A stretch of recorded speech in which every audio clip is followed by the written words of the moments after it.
Desa Banyumas. TV Desa Banyumas mengabarkan kebaikan dan memberikan kebaikan di desa.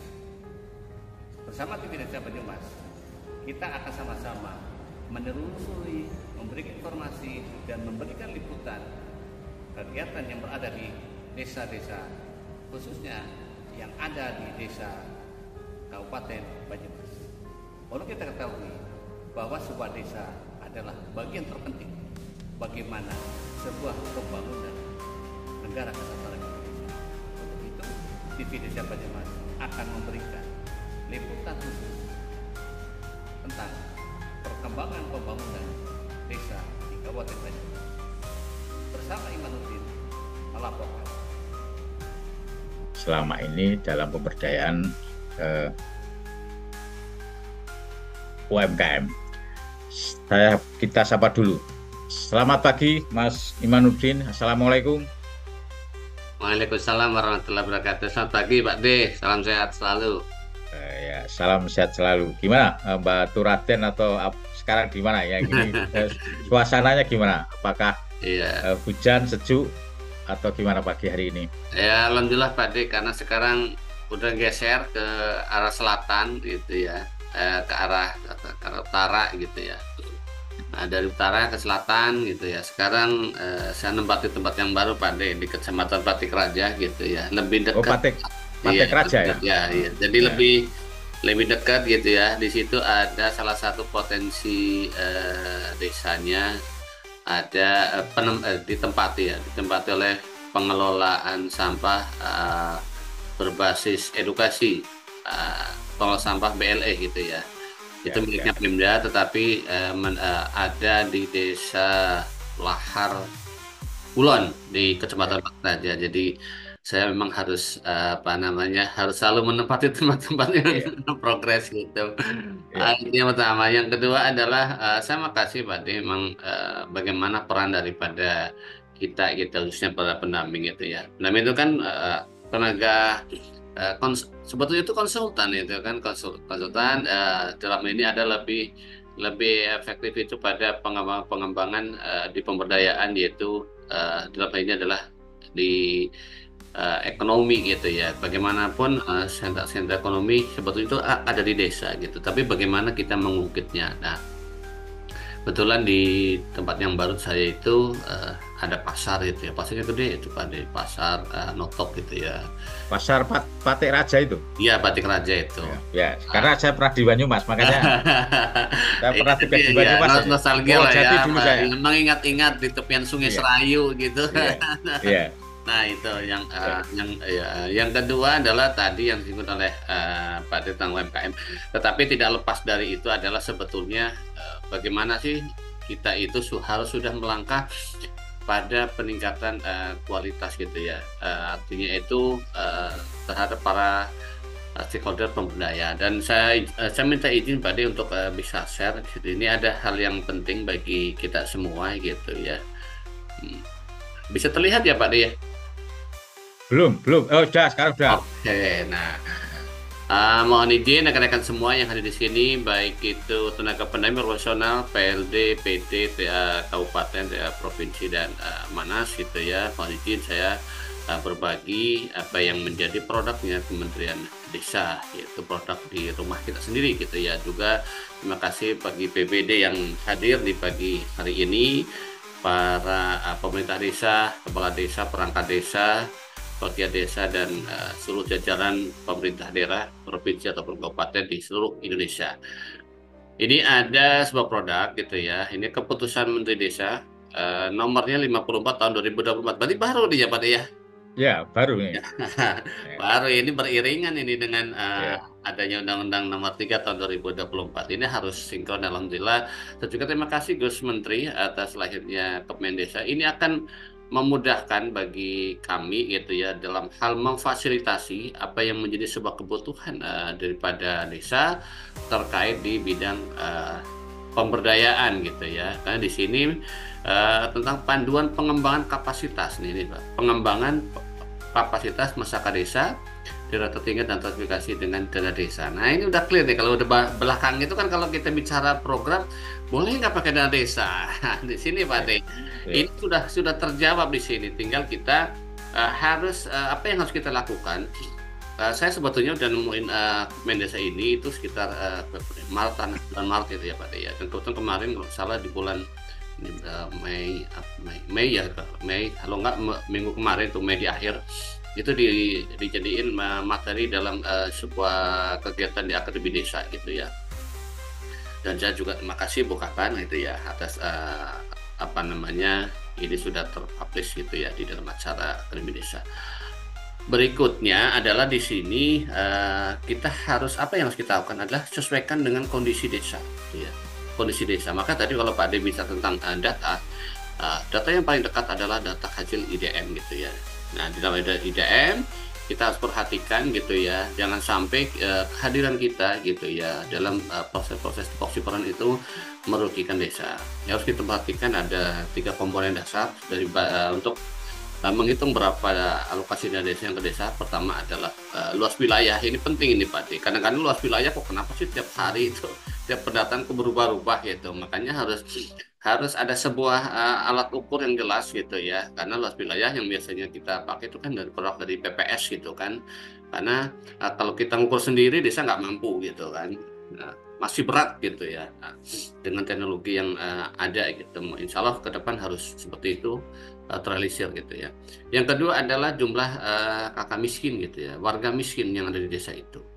Nah, yang terakhir adalah jumlah penduduk. Nah, ini kan otomatis 3 komponen ini harus sinergis, jangan sampai gitu ya jajaran-jajaran kita sebagai pedagang, ayo buruan gitu dimasukkan gitu, tahu-tahu jebret gitu ya, di approve. Ternyata luas wilayahnya 1 kabupaten membengkak gila. Nah, kalau membengkak ini aneksasinya kemana? Kan jadinya ke desa lah. Kalau udah balik lagi kayak gitu ke bawah lagi, siapa yang ribet? Jangan sampai kita itu sudah capek gitu ya, kita udah kerja ekstra, ternyata hasilnya tidak sesuai ataupun tidak valid, dan ini mesti perlu kehati-hatian karena semuanya sudah ada timeline. Oke, kita kembali lagi ke materi yang pagi hari ini adalah di sini dijelaskan gitu ya, ada beberapa nanti rekan-rekan bisa apa namanya mencari ataupun browsing gitu ya. Ini sudah ada cantolannya, menimbang gitu ya, memutuskan menetapkan panduan pengembangan kapasitas masyarakat desa, disebut dengan panduan sebagaimana tercantum dalam lampiran. Nah, ini yang harus kita perhatikan, yang memutuskan yang ke-1 sebagaimana tercantum dalam lampiran yang merupakan bagian tidak terpisahkan dari keputusan menteri ini. Nah, ini harus diperhatikan benar-benar apa sih yang ada di lampiran tersebut. Nah, ini tertanggal 11 Februari ya 2024.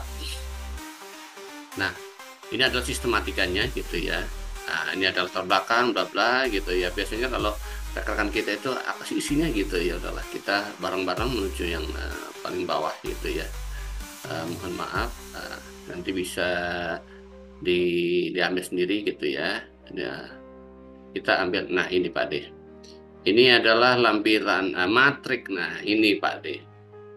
Ini yang menjadi konsen kita bareng-bareng. Ayo kita pergunakan pemanfaatan dana desa sesuai dengan kondisi desa masing-masing, tapi tidak boleh apa namanya menentang ataupun mengkraskan. Ada prioritas nasional yang harus kita ikuti, dan tentunya itu adalah sebuah ketentuan yang harus kita patuhi gitu ya. Nah, nanti kalau kita biasanya gini Pak, rekan-rekan semua adalah ini kan kewenangan desa ya, kewenangan desa yang mana gitu kan. Nah, kewenangan desanya tentunya harus berpikir bagaimana berorientasi sebuah pengembangan desa menuju pada kemandirian desa gitu ya. Nah, kalau sudah sebuah kemandirian desa, berarti nanti desa itu sudah bisa berkarya, berkarsa gitu ya. Oh, dana desa bisa ke sini sih. Nah, tentunya itu ada sebuah proses ke sana. Nah, coba kita lihat desa-desa yang mandiri. Desa mandiri itu pasti akan lebih soft, lebih enjoy gitu ya. Karena apa?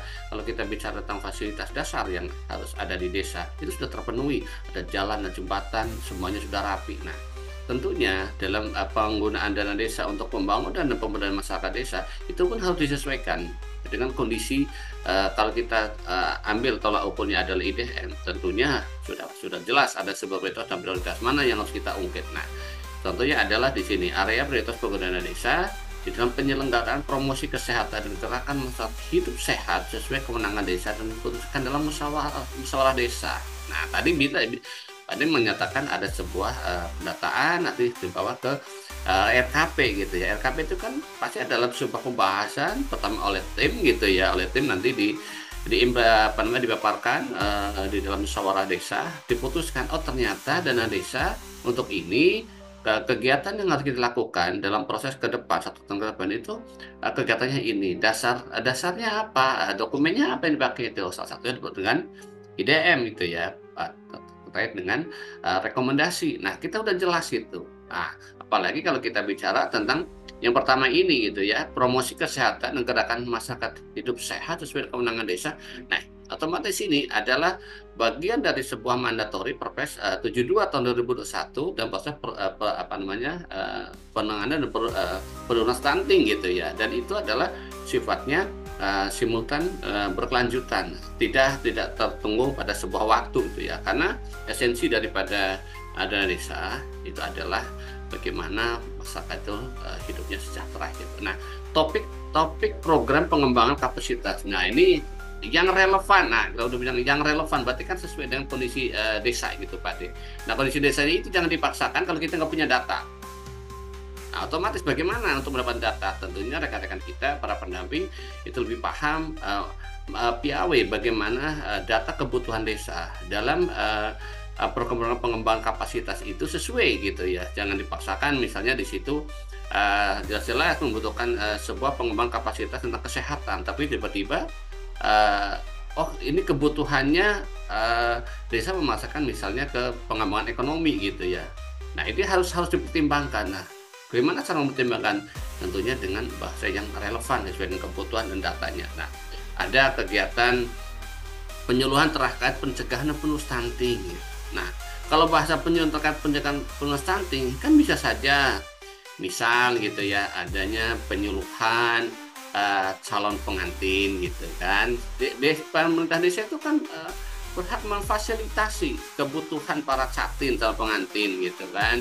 Bisa tentang advokasi terhadap anak gitu ya, anak dan perempuan gitu ya. Nah, bagaimana caranya agar kalau kita bicara beliau-beliau yang di pakar kesehatan adalah usia 2 tahun itu adalah usia emas gitu. Bagaimana caranya gitu ya, agar anak itu berkembang pada posisi yang kedepannya dalam menghasilkan generasi yang sehat tanpa stunting gitu ya. Nah, begitu juga dengan kondisi yang sifatnya intervensi sensitif ataupun spesifik, apa sih yang harus dilakukan? Nah, ini proses-proses seperti ini tentunya ada sebuah data. Nah, contoh penyuluhan terkait desa bebas BAB sembarangan, apa yang harus kita lakukan sebagai pendamping gitu ya? Apa yang harus dilakukan oleh desa? Tentunya contoh gitu ya, yang pernah saya advokasi gitu ya, dan fasilitasi tentang penyuluhan terkait dengan desa bebas BAB sembarangan. Nah, kita punya rekan yaitu apa di tenaga sanitasi lingkungan di tingkat kecamatan itu kan ada puskesmas ya Pak ya, di puskesmas itu kan ada sanitasi lingkungan, kita tarik gitu ya, kita tarik coba kita belajar, kita ambil satu kasus desa. Saya pernah Pak De ambil kasus desa tertentu gitu ya, saya tanya ini bagaimana perkembangannya terhadap BAP sembarangan masih ada nggak gitu ya. Nah, dari situ aku ternyata masih seperti ini, apa yang harus kita lakukan gitu. Oh, ini desa seperti ini masih oke.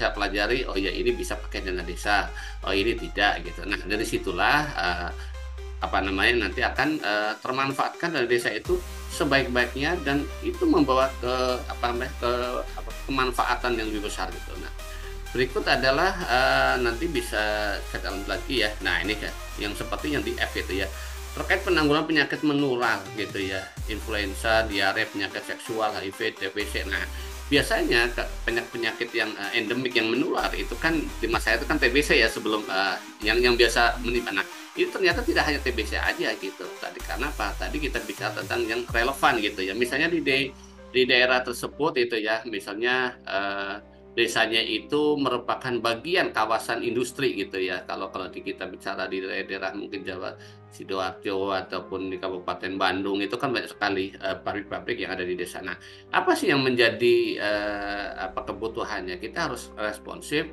berkembang apa namanya mencari literasi yang dibutuhkan gitu, sehingga pada saat kita menggandengkan pemanfaatan dana desa itu betul-betul menjadi kebutuhannya desa. Nah, berikut adalah bagaimana tentang penanggulangan penyakit tidak menular, hipertensi, dan ini bisa. Nah, terus selanjutnya ini nanti bisa itu ya kita pelajari satu-satu, karena ini bisa termanfaatkan di perubahan APBD tahun 2024 itu ya. Nah, ini penguatan ketahanan pangan ini Pak De.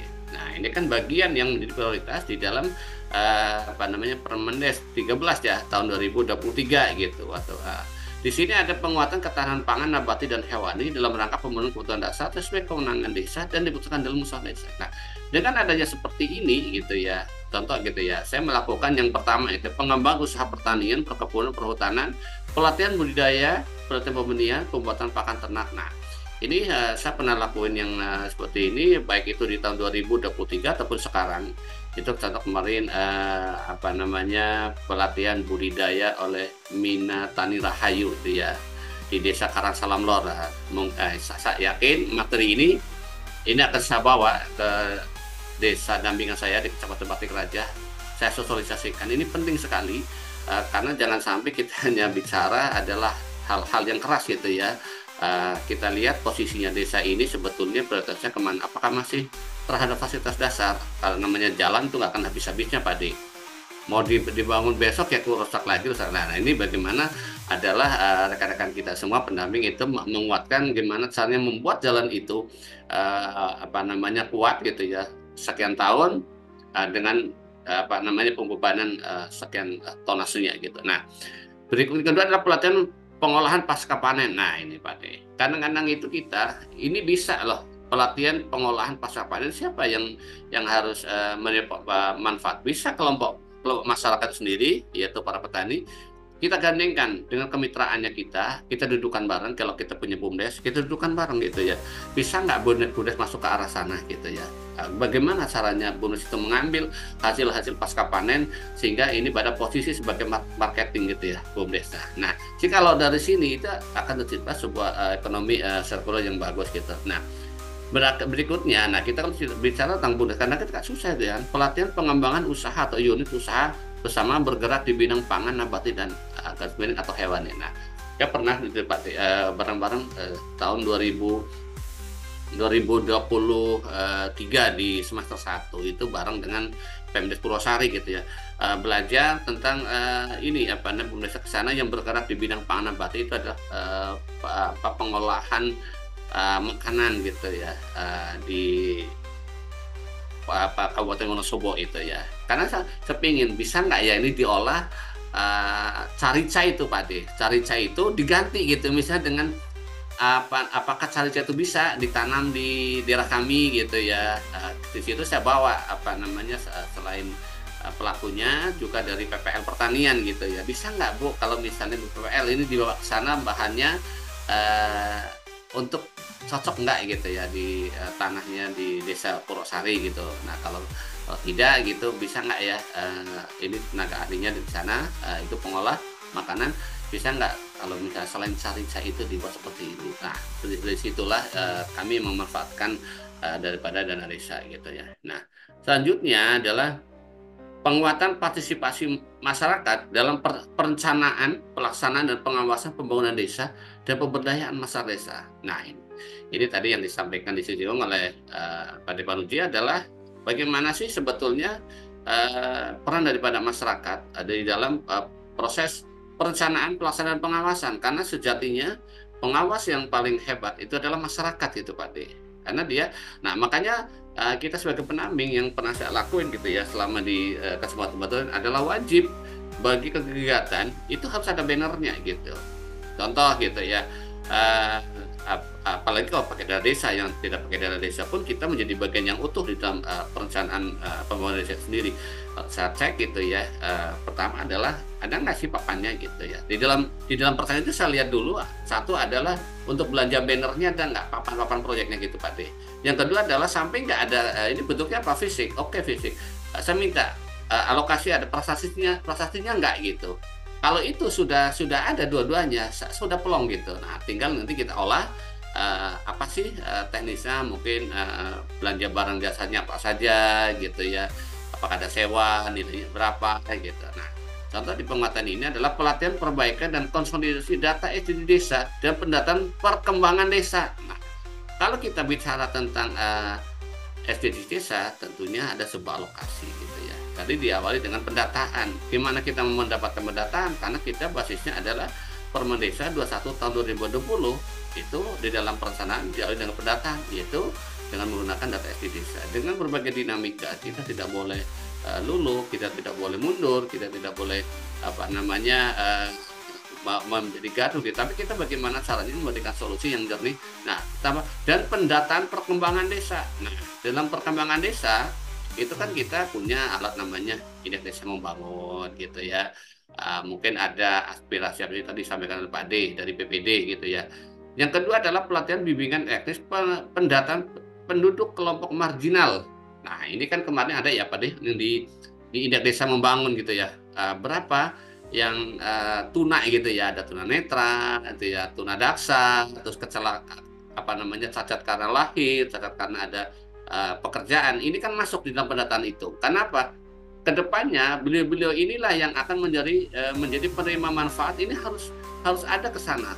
Makanya dalam mewujudkan data desa inklusif gitu ya, ini harus kuat. Nah, makanya untuk itu ya, dan desa itu bisa masuk ke pelatihan bimbingan teknis pendataan penduduk kelompok marginal dan rentan seperti perempuan, anak, warga lanjut usia, suku dan masalah bla bla bla. Nah, serta warga pekerja migran gitu ya. Kita tidak bisa melewatkan yang terakhir, yaitu ada warga pekerja migran, ada nggak di desa itu. Yang berikutnya adalah pendampingan pelayanan dasar untuk kelompok marginal. Apa sih yang dibutuhkan? Nah, tentunya ini harus berkolaborasi gitu ya. Kalau di kami itu di Dinsos ada Kabit PSFM gitu ya Pak De ya, yang pelayanan sosial fakir miskin gitu ya. Nah, kita harus ke sana gitu, jangan sampai gitu ya kita sebagai pendamping gitu ya kaku gitu.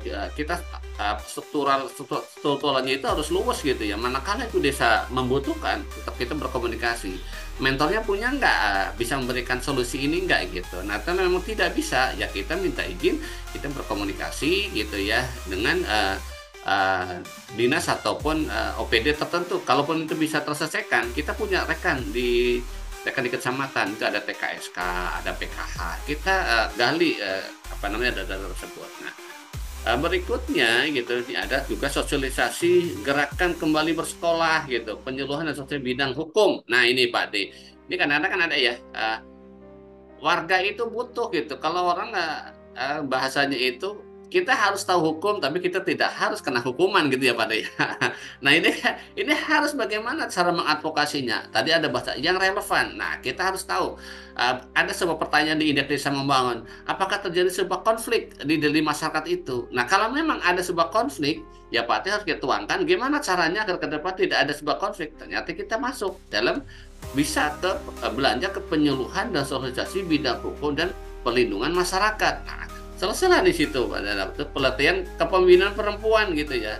Tadi kalau bicara tadi ada BPD, ada keterlibatan pemenuhan 30% anggota BPD. Gimana cara melahirkan perempuan yang hebat gitu. Ini perlu adanya pelatihan ke sana. Terus pengaruh utamaan gender, pelatihan perencanaan dan penganggaran responsif gender. Nah, apa sih yang dibutuhkan? Tentunya kita bisa berkomunikasi, salah satunya adalah para pegiat ya, PPA, perlindungan perempuan dan anak gitu ya, ataupun ke OPD yang membidangi ini gitu. Nah, selanjutnya gitu ya, oke kita lanjut. Nah, ini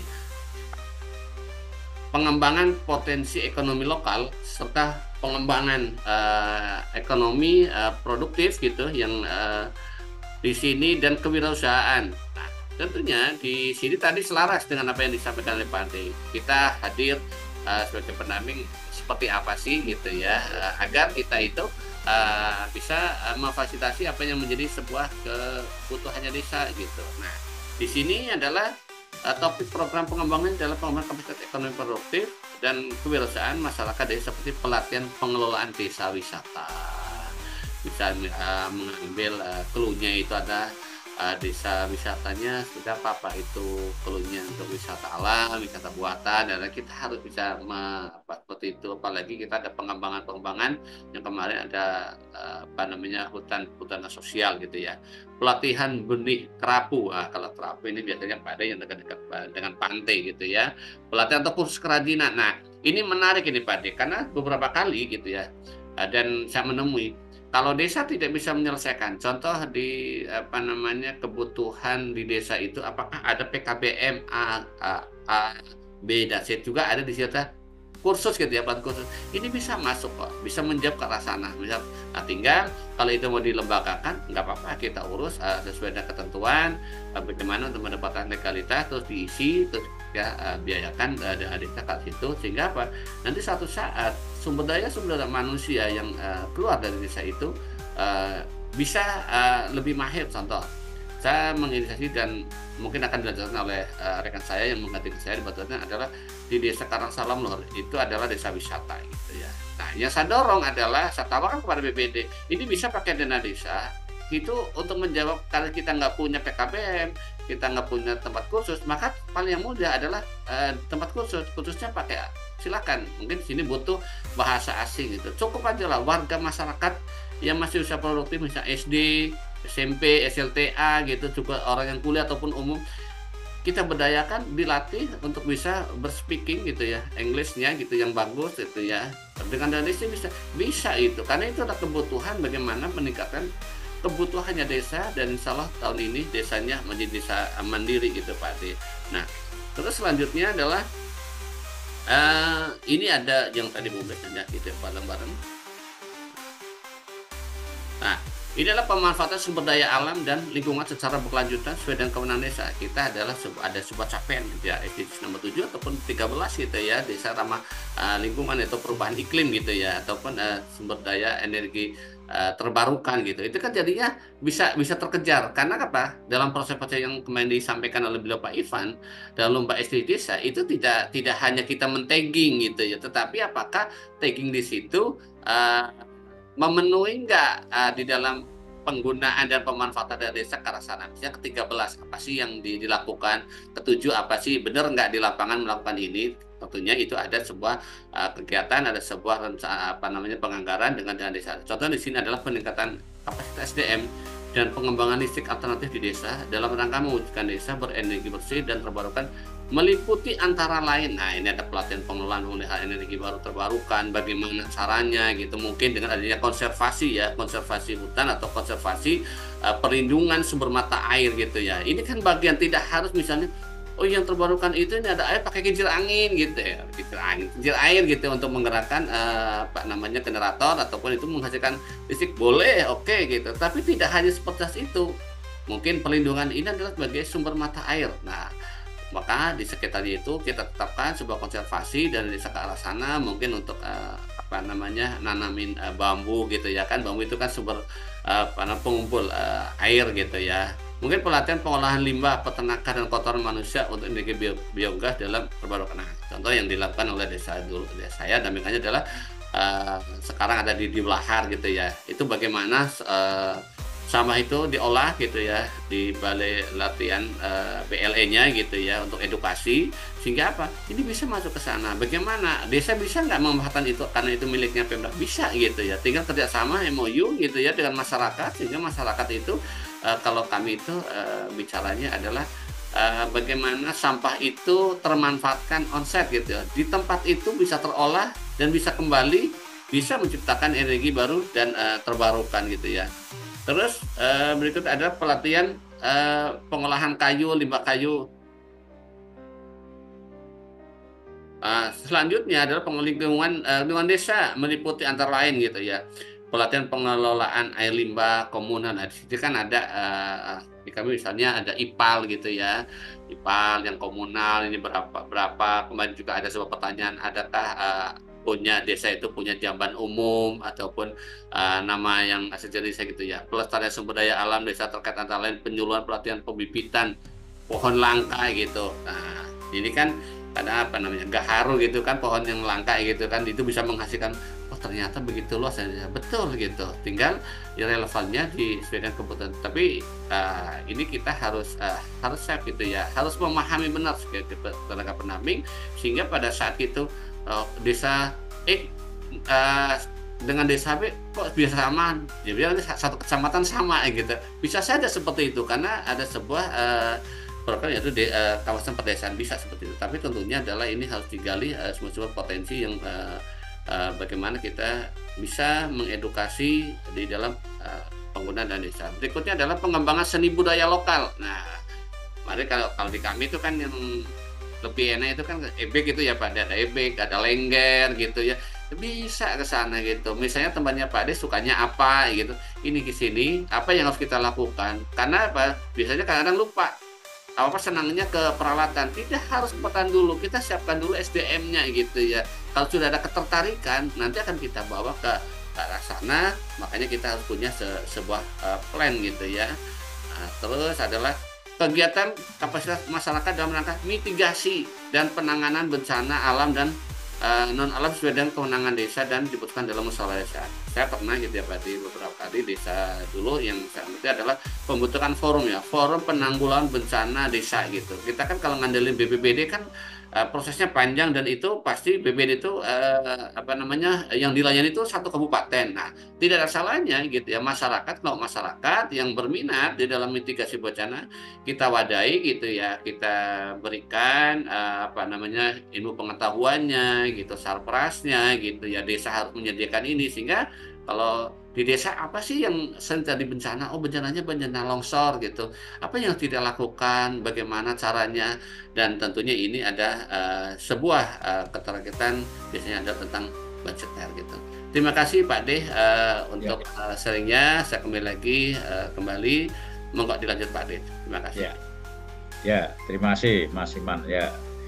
Mas Iman tadi menjabarkan kaitannya dengan salah satu bahwa upaya pemberdayaan untuk, kalau kita katakanlah untuk UMKM, salah satunya adalah untuk peningkatan kapasitas. Nah, tadi disesuaikan dengan kalau tadi ya, kalau mungkin daerah pertanian apa yang perlu dilakukan peningkatan kapasitas terkait dengan pertanian. Pertanian kan banyak, mulai dari budidaya, mulai dari pembibitan, dan itu pertanian itu kan ada peternakan dan lain-lain. Saya yakin itu sebagian sudah dilakukan oleh rekan-rekan. Ya,